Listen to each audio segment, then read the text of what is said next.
ኢያሄ ማለት ግሩም ቅጥ ማለት ነው። ሱራሄ ማለት ታላቅ አብይ ማለት ነው። ድማሄል ማለት ኃያል ማለት ነው። አክባዲር ማለት ባዕል ባለጸጋ ማለት ነው።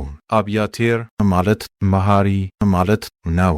ምንያቴር ማለት ቀጻፊ ቅጣት የሚያመጣ ማለት ነው። አናንኤል ማለት ማረኝ ተሳለኒ ማለት ነው። ኬንያ ማለት ጠቢብ ማለት ነው። ጊዮን ማለት ባዕል ባለጸጋ ማለት ነው። ሴካ ማለት ሁናኒ ፈራጅ ገዥ ማለት ነው። ጼካ ማለት ሁሉን የያዘ አሃዜ ሁሉ ማለት ነው። ስትናዊ ማለት ሁሉን የፈጠረ ፈጣሪ ሁሉ ማለት ነው።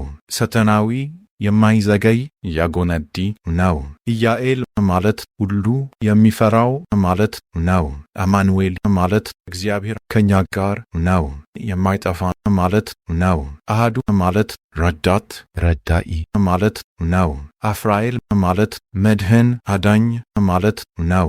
ምናቴር ማለት የሁሉ እረኛ ኖላዌ ሁሉ ማለት ነው።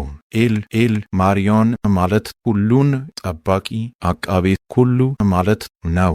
ኤል ማለት የሁሉ ፈራጅ ኩናኔ ሁሉ ማለት ነው።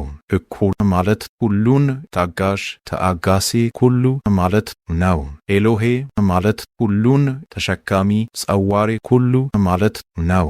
ሄጣ ማለት ደስ የሚያሰኝ መስጠት ፈስህ ማለት ነው።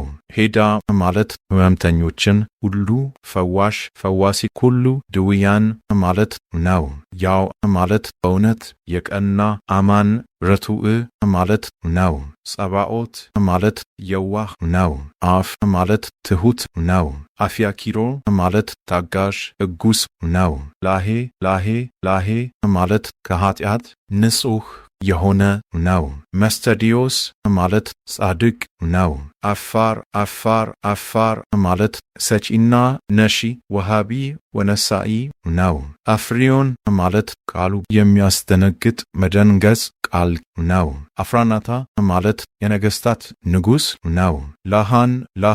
ላሃን ማለት የአማልክት አምላክ ነው። ኡራኤል ማለት የመኳንንት ገዥ መኮንነ መኳንንት ነው።